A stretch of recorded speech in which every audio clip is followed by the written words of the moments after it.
नमस्कार साथियों, मैं हूं कमल सोडा और आप देखना शुरू कर चुके हैं द अलख। जी हाँ दोस्तों, आज बात जैसलमेर में 3 दिवसीय डेजर्ट फेस्टिवल या मरु महोत्सव की कहें तो उसकी। जी हाँ, मरु महोत्सव दोस्तों, जो क्रेज़ मरु महोत्सव का 2015, 2013, 2017, 2018, 2019 में हुआ करता था, 2020 तक, वो क्रेज़ धीरे धीरे दोस्तों घटता क्यों जा रहा है, ये चिंता की बात है। मरु महोत्सव के लिए दोस्तों जो यहाँ पर जैसलमेर के प्रशासन ने जो चेंजिंग की है पिछले कुछ सालों से, 2-3 सालों से जो देखने को मिलता है कि बाहर के कलाकार यहाँ पे परफॉर्म करने आते हैं, मगर उस चेंजिंग की वजह है या कुछ और वजह, इस पर यहाँ के जो उच्च पदों पर बैठे हुए लोग हैं, यहाँ पर जैसलमेर के बारे में राय रखने वाले क्या लोग हैं, वो क्या कहते हैं, वो तो दोस्तों आप सभी कमेंट करके भी बताएं, ताकि इसके बारे में भी पता चले कि जो मरु महोत्सव का जो क्रेज़ हुआ करता था, वो क्रेज़ धीरे धीरे कम क्यों हो रहा है। जो उच्च पदों पर बैठे हुए लोग हैं वो भी बताएं कि मरु महोत्सव जो है वो उसका क्रेज़ इतना डाउन क्यों हो रहा है और मरु महोत्सव के अंदर क्या कमियां रह रही है, उसके चलते ये सारी चीज़ें हो रही है। मगर मरु महोत्सव की बात करें तो पिछले कुछ सालों में, 2 से 3 सालों में, यहाँ पर कुछ कलाकारों का, बाहर के कलाकारों का आना भी एक बात मानी जा रही है, जिसमें पिछली बार एक विरोध भी हुआ था कि जो सॉन्ग यहाँ पर स्थानीय सॉन्ग हैं, यहाँ के मरु की धरती से जुड़े हुए सॉन्ग है, जैसलमेर की धरती से जुड़े हुए सॉन्ग है, दोहरा धरती से जुड़े हुए जो गीत हैं वो इसमें गाए जाने चाहिए, लोगों को सुनाने चाहिए। लोग यहाँ जैसलमेर की मिट्टी की खुशबू के लिए आते हैं, रेगिस्तान की खुशबू इसमें आनी चाहिए, मगर वो सारी चीज़ें कहीं ना कहीं लुत्फ़ होती हुई जा रही हैं। दोस्तों, इस पर आपका विचार क्या है वो कमेंट बॉक्स में ज़रूर देना।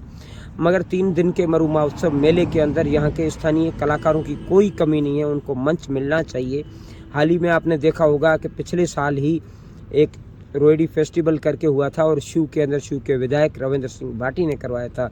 मगर वहाँ पर स्थानीय जो कलाकार थे वो रात को 12 से 1 बजे तक उनको मौका दिया गया था और सारे कलाकारों को एक दो सॉन्ग के लिए, और उन्होंने बहुत ही अच्छी तरह से उस जो मंच को है वो उस पर अच्छे से दोस्तों उन्होंने रंग है अपने वो बिखेरे थे कलाओं के, और अच्छे सुरों में गाकर, क्योंकि यहाँ के कलाकार देश के साथ साथ विदेशों में जाकर भी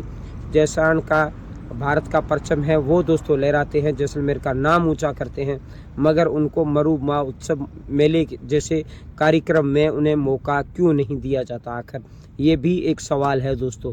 यहाँ के चाहे घोड़सवारी हो उसकी रेस हो, चाहे फिर ऊँट की रेस हो, चाहे फिर रेगिस्तान के जो दोहरे हैं वहाँ पर होने वाले कार्यक्रम हो, चाहे यहाँ पर स्टेडियम में होने वाले कार्यक्रम हो, चाहे यहाँ के स्थानीय जो खेल हैं उनके भी कार्यक्रम होने चाहिए या नहीं, वो भी आप कमेंट बॉक्स में दोस्तों बताएं, ताकि जब वो सारी चीज़ें आप बताएंगे तभी ही पता चलेगा कि ऐसी